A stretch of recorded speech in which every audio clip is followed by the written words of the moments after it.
I was wondering, if you could keep on because পৃথিবীর ইতিহাসে এমন খুব কম শিল্পী আছে যাদের নাম শুনলেই পুরো একটি যুগের কথা মনে পড়ে, আর সেই তালিকার একদম শীর্ষে রয়েছে মাইকেল জ্যাকসন।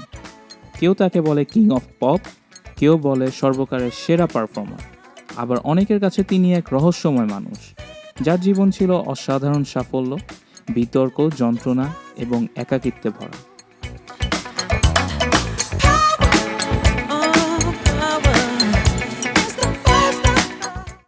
আজকের ভিডিওতে আমরা জানব কিভাবে একটি দরিদ্র পরিবারের ছোট্ট ছেলে হয়ে উঠেছিল বিশ্বের সবচেয়ে বড় সুপারস্টার, কেন তার গায়ের রং বদলে গিয়েছিল, কেন তিনি এত প্লাস্টিক সার্জারি করেছিলেন, তার জীবনের বিতর্কগুলো কী ছিল, কিভাবে ঘটেছিল তার মৃত্যু, আর শেষে জানব মাইকেল সিনেমা নিয়ে এবং কেন অনেকে বলছে এটি বোহেমিয়ান র্যাপসোডির চেয়েও বড় মিউজিক বায়োপিক।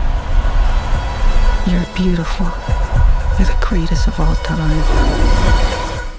মাইকেল জোসেফ জ্যাকসনের জন্ম 1958 সালের 29শে আগস্ট যুক্তরাষ্ট্রের ইন্ডিয়ানা অঙ্গরাজ্যের গ্যারি শহরে। তিনি ছিলেন 9 ভাই বোনের মধ্যে অষ্টম। পরিবারটি খুব ধনী ছিল না। একটি ছোট বাড়িতে সবাই একসঙ্গে থাকেন। তার বাবা জো জ্যাকসন ছিলেন কঠোর স্বভাবের মানুষ। তিনি বিশ্বাস করতেন তার সন্তানদের দিয়ে বড় কিছু করতেই হবে। তাই খুব ছোটবেলা থেকেই শুরু হয় কঠিন অনুশীলন। ঘন্টার পর ঘন্টা গান, নাচ, রিহার্সাল, ভুল করলে বকাঝকা, এমনকি শাস্তি পেতে হতো। পরে মাইকেল নিজেই বহু সাক্ষাৎকারে বলেন তার শৈশব ছিল স্বাভাবিক কোনো শিশুর মতো না। খেলাধুলা, বন্ধু কিংবা সাধারণ শৈশব, এসব থেকে তিনি অনেকটাই বঞ্চিত ছিলেন। And she said to my father that I could sing, and he didn't want to hear of it. He said that Jermaine's the lead singer, not Michael. My mother said, Joe, you really should hear him sing. He can sing. He goes, no, Jermaine's the lead singer of the group, and that's it. She forced him to listen to me, and once he listened to me, from that moment on, I was the lead singer of the group. Yeah, we weren't wealthy, but we weren't poor.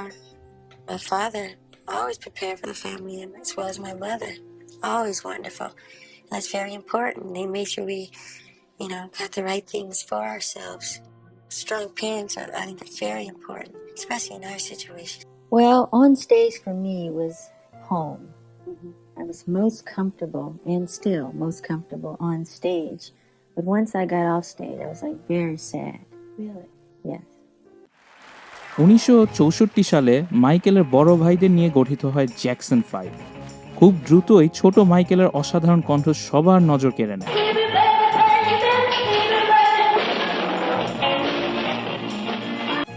মাত্র 8-9 বছর বয়সেই তিনি ছিলেন দলের প্রধান গায়ক। 1969 সালে মোটাউন records এর সঙ্গে চুক্তি করার পর সবকিছু বদলে যায়। I want you back, ABC, the love you save, I'll be there, একটার পর একটা গান হিট হতে থাকে। খুব অল্প সময়ে মাইকেল হয়ে ওঠেন আমেরিকার সবচেয়ে জনপ্রিয় শিশু শিল্পী। কিন্তু জনপ্রিয়তার আড়ালে ছিল নিরন্তর কাজের চাপ। 70-এর দশকের শেষের দিকে মাইকেল সিদ্ধান্ত নেন নিজের আলাদা পরিচয় তৈরি করবেন। 1979 সালে আসে অফ দ্য ওয়াল। এটি ছিল বিশাল সফর, কিন্তু আসল ইতিহাস তৈরি হয় 1982 সালে। অ্যালবামের নাম থ্রিলার। এটি আজও বিশ্বের সর্বাধিক বিক্রিত অ্যালবাম।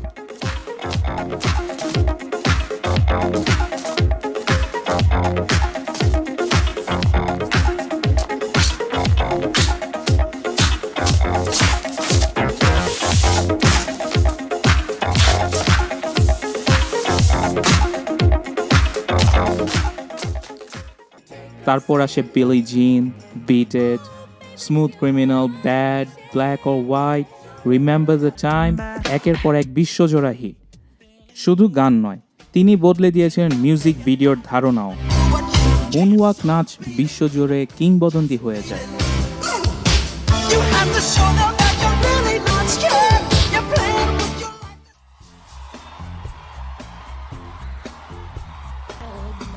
1980 এবং 90 দশকে মাইকেল জ্যাকসন ছিলেন বিশ্বের সবচেয়ে বড় বিনোদন তারকা।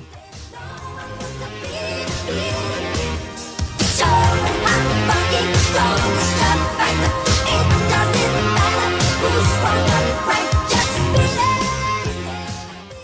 1984 সালে থ্রিলার যুগে মাইকেল জ্যাকসন একটি বড় চুক্তি করে পেপসির সঙ্গে। বিজ্ঞাপনের শুটিং চলাকালীন একটি আতশবাজির ভুল বিস্ফোরণে তার চুলে আগুন ধরে যায়। কয়েক সেকেন্ডের মধ্যে আগুন ছড়িয়ে পড়ে এবং তার মাথায় গুরুতর পোড়া ক্ষত তৈরি হয়। তাকে দ্রুত হাসপাতালে নিয়ে যাওয়া হয় এবং দীর্ঘ চিকিৎসার প্রয়োজন হয়। এই দুর্ঘটনাকে অনেকেই তার পরবর্তী শারীরিক জটিলতা ও ব্যথানাশক ওষুধ ব্যবহারের শুরুর একটি গুরুত্বপূর্ণ ঘটনা হিসেবে মনে করেন। তবে সবকিছুর পরও তিনি আবার মঞ্চে ফিরে আসেন এবং বিশ্বকে দেখান তার অদম্য শক্তি ও পেশাদারিত্ব। মাইকেল জ্যাকসনের জীবনের সবচেয়ে আলোচিত বিষয়গুলোর একটি ছিল তার গায়ের রং। অনেকে দাবি করেছেন তিনি ইচ্ছে করে নিজেকে সাদা বানিয়েছেন, কিন্তু চিকিৎসকদের মতে তার ছিল ভিটিলিগো। এটি এমন একটি রোগ যেখানে ত্বকের রঞ্জক কোষ ধীরে ধীরে নষ্ট হয়ে যায়, ফলে শরীরের বিভিন্ন অংশে সাদা দাগ দেখা যায়। পরে এই দাগগুলো সমান দেখানোর জন্য চিকিৎসার অংশ হিসেবে তার ত্বক আরও হালকা করা হয়। আজও অনেক মানুষ বিষয়টি নিয়ে ভুল ধারণা পোষণ করে। Okay, number one, this is the situation. I have a skin disorder that destroys the pigmentation of the skin. It's something that I cannot help. Okay, but when people make up stories that I don't want to be who I am, it hurts me. শারীরিক পরিবর্তনের পাশাপাশি তিনি দীর্ঘদিন মানসিক চাপ, মিডিয়ার নজরদারি এবং ব্যক্তিগত নিরাপত্তাহীনতার মধ্যেও ছিলেন। তার ব্যক্তিগত জীবন নিয়ে অসংখ্য সংবাদ প্রকাশিত হয়েছে, যার অনেকগুলোই পরে বিতর্কিত বা অপ্রমাণিত হিসেবে আলোচিত হয়েছে। 2009 সালে মাইকেল ঘোষণা দেন দিস ইজ ইট নামে লন্ডনে একটি কনসার্ট করবেন। বিশ্বজুড়ে ভক্তদের মধ্যে শুরু হয় ব্যাপক উত্তেজনা। This is it.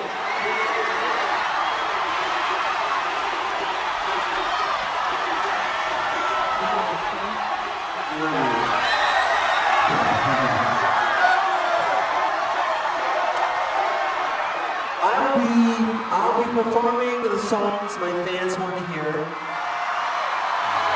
This is really it. This is the final curtain call. Okay? And see you in July.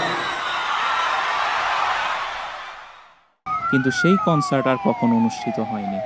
2009 সালের 25শে জুন মাত্র 50 বছর বয়সে তিনি মারা যান। Pop singer Michael Jackson has died. Jackson was not breathing when paramedics arrived at his home after a 911 call. তদন্তে জানা যায় শক্তিশালী অ্যানেস্থেটিক ও অন্যান্য ওষুধের সম্মিলিত প্রভাবে তার মৃত্যু হয়। পরবর্তীতে তার ব্যক্তিগত চিকিৎসককে আইনি প্রক্রিয়ায় দায়ী সাব্যস্ত করা হয়। তার মৃত্যু সংবাদ ছড়িয়ে পড়তেই বিশ্বজুড়ে কোটি কোটি মানুষ শোক প্রকাশ করেন। Ever since I was born, Daddy has been the best father you could ever imagine.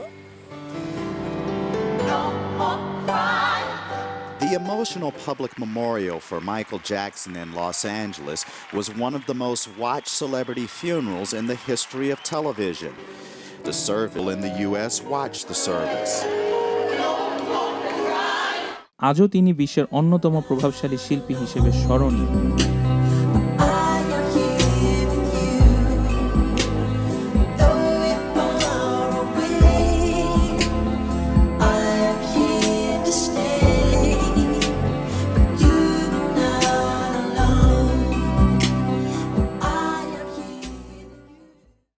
বহু বছর ধরেই মাইকেল জ্যাকসনের জীবন নিয়ে বড় বাজেটের একটি চলচ্চিত্রের অপেক্ষায় ছিলেন ভক্তরা।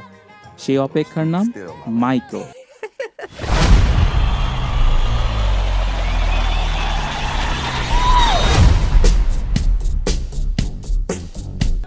এই ছবিতে মাইকেলের চরিত্রে অভিনয় করেছেন তার ভাতিজা জাফর জ্যাকসন।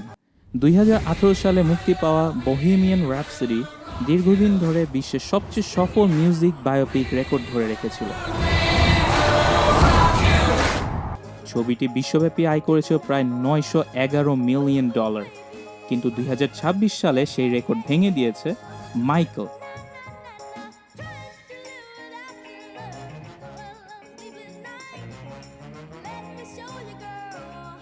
শুধু তাই নয়, এটি লায়ন্সগেট স্টুডিওর ইতিহাসের সবচেয়ে বেশি আয় করা চলচ্চিত্রেও পরিণত হয়েছে। অনেকেই মনে করেছিল ফ্রেডি মার্কারির গল্পের জনপ্রিয়তাকে ছাপিয়ে যাওয়াটা কঠিন হবে, কিন্তু মাইকেল জ্যাকসনের বিশ্বব্যাপী প্রভাব, তার গান, নাচ এবং কোটি কোটি ভক্তের ভালোবাসা আবারও প্রমাণ করেছে কিং অফ পপ নামটি শুধু একটি উপাধি নয়, এটি একটি সাংস্কৃতিক উত্তরাধিকার।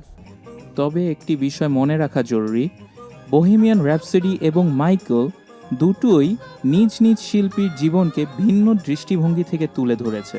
তাই কোনটি ভালো সিনেমা সেটি শেষ পর্যন্ত দর্শকের ব্যক্তিগত রুচির বিষয়। কিন্তু বক্স অফিসের হিসাবে এখন সিংহাসনে রয়েছে মাইকেল। মাইকেল জ্যাকসনের জীবন আমাদের শেখায় অসাধারণ প্রতিভা মানুষকে পৃথিবীর শীর্ষে নিয়ে যেতে পারে, কিন্তু সেই সাফল্যের পেছনেও থাকতে পারে একাকিত্ব, চাপ এবং ব্যক্তিগত সংগ্রামের দীর্ঘ গল্প। আজকের ভিডিওতে আমরা জানলাম মাইকেল জ্যাকসনের অবিশ্বাস্য জীবন কাহিনী, আর পরবর্তী পর্বে আমরা কথা বলবো আরেক কিংবদন্তি শিল্পী ফ্রেডি মার্কারি এবং বোহেমিয়ান র্যাপসডি সিনেমাকে ঘিরে। কিভাবে তৈরি হয়েছে ছবিটি, কতটা বাস্তব এবং কেন এটি সর্বকালের অন্যতম সেরা মিউজিক বায়োপিক হিসেবে বিবেচিত হয়। তাই ভিডিওটি ভালো লাগলে অবশ্যই চ্যানেলটি সাবস্ক্রাইব করে আমাদের সঙ্গে থাকুন।